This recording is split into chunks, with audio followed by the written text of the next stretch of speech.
Hi అండి, అందరికీ నమస్తే. Mister attitude part 53. తనకి ప్రతిదీ కాలేజీలో పాఠాలు చెప్పే గురువులే మార్గదర్శకం. తనకి అలా రాహుల్ పరిచయం అవుతాడు. ఫస్ట్ కాలేజ్లో కొత్తలో అవాయిడ్ చేసినా ఎందుకో రాహుల్ ఎప్పుడు నేత్రాన్ని కేర్ చేస్తూ సిస్టర్లా ట్రీట్ చేస్తూ ఉంటాడు. తర్వాత ప్రియ పరిచయం అవుతుంది నేత్రకి. వీళ్ళు ముగ్గురు బెస్ట్ ఫ్రెండ్స్ లా ఉంటారు. ఇంకా ఒక రకంగా చెప్పాలి అంటే నేత్రకి తన కుటుంబం నుంచి అన్ని బాధలు కష్టాలు ఎదురైనా తనకి కాలేజ్కి వచ్చాక తన స్నేహితులు ప్రియ రాహుల్ వీళ్ళల్లోనే అన్ని బంధాలను చూసుకుంటుంది. ఏ కల్మషం లేని ప్రియ స్నేహం అమ్మ నాన్న అని తానే అయ్యి మరిపించి కవ్వించి నవ్వించేలా పంచే రాహుల్ వీళ్ళని చూస్తూ ఉంటే నిజంగా నేత్రకి ఇంకేమీ గుర్తుకు రావు. అలా అప్పుడు ప్రియ బర్త్డే పార్టీకి వెళ్తుంది. ఆ రాత్రి రిషితో అలా అయిన తర్వాత నేత్ర ఇంటికి రాలేదని తారను పంపిస్తాడు విశ్వనాథం. తార అసలు వెతక్కుండా అక్క ఎవరితోనో లేచిపోయింది అని తన నోటుకు వచ్చింది చెప్పేస్తుంది బద్ధకంతో విశ్వనాథంకి. పార్టీ అయ్యాక నేత్ర జాడ కనిపించకపోతే రాహుల్ కూడా వెతుకుతూ ఉంటాడు మొత్తం అంతా. అక్కడ సీసీటీవీ ఫుటేజ్ చూసి నేత్ర ఎటు వెళ్ళిందో చూసేసరికి అక్కడ బెడ్ మీద ఉంటుంది స్పృహలో లేకుండా నేత్ర. రాహుల్కి ఎంతోసేపు పట్టదు అక్కడ ఏం జరిగిందో అర్థం చేసుకోవడానికి. వెంటనే నేత్రాన్ని బెడ్షీట్తో సహా తీసుకొచ్చి తన కారులో వాళ్ళ ఇంటికి తీసుకుని వెళ్తాడు. రాహుల్ వాళ్ళ పేరెంట్స్ కూడా అర్థం చేసుకుంటారు ఏం జరిగిందో. తర్వాత రోజు నేత్రకి స్పృహ వచ్చాక చెప్పలేనంతగా ఏడుస్తుంది తనకి జరిగింది తలుచుకుని. నేత్ర, నువ్వు ఏడవద్దు, ఇలా చేసిన వాడు ఎవరైనా సరే వదిలే ప్రసక్తే లేదు అంటాడు రాహుల్. ఇది నా కర్మ రాహుల్ అని ఏడుస్తూ ఉంటే రాహుల్ వాళ్ళ అమ్మగారు ధైర్యం చెప్తారు నేత్రకి. నేను ఇంటికి వెళ్తాను అని చెప్తుంది నేత్ర. నీకేం జరిగిందో అర్థమవుతుందా? ఇలా ఎలా వెళ్తావు అని రాహుల్ చెప్తున్నా వినిపించుకోకుండా, ఏదైనా సరే ఫేస్ చేయాలి కదా రాహుల్, వాళ్ళు ఎలాగో అర్థం చేసుకోరు కానీ నేను ఇక్కడే ఉండలేను అని చెప్తుంది నేత్ర. ఇంకా సరే అని రాహుల్ నేత్రాన్ని తీసుకుని వాళ్ళ ఇంటికి వచ్చేసరికి ఏంటి మీ పెద్దమ్మాయి కనిపించట్లేదు అని విశ్వనాథాన్ని బయట ఎవరో అడుగుతూ ఉంటే, నా కూతురు కాదది, ఎవరితోనో లేచిపోయింది ఆయన చెప్పడం వింటుంది నేత్ర.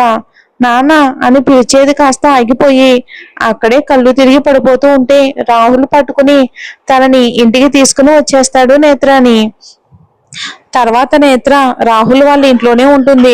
వాళ్ళ పేరెంట్స్ కూడా నేత్రాన్ని చాలా బాగా అర్థం చేసుకుంటారు.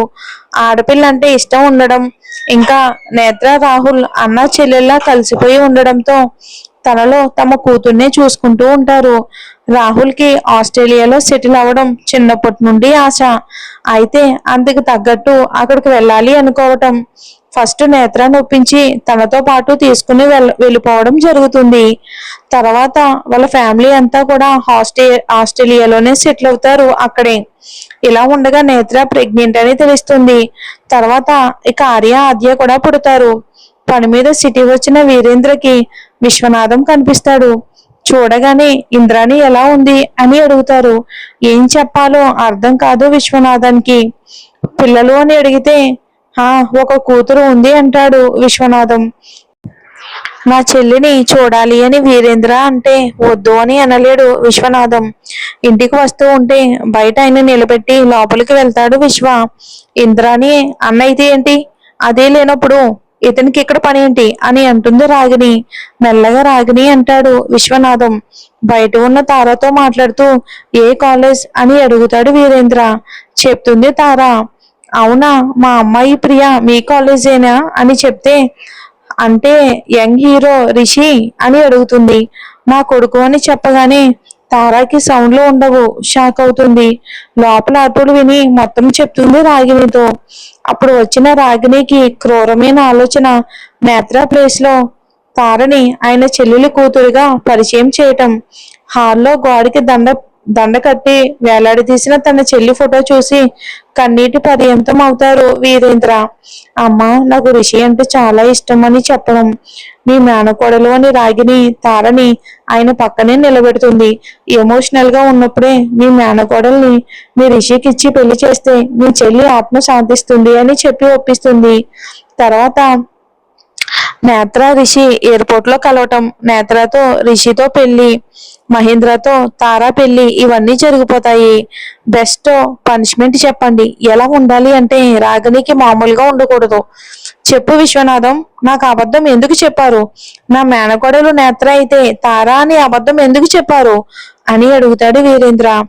బావా, మేం చేసింది తప్పే, కానీ అయిపోయింది కదా అదంతా. ఇప్పుడు ఎందుకిక అంటాడు విశ్వనాథం తలదించుకుని. తప్పు అని ఒక మాట ఇప్పుడు చెప్పేస్తే సరిపోతుందా? దేవుడి దయ వల్ల ఇక్కడ ఇదంతా మంచిగా జరిగింది.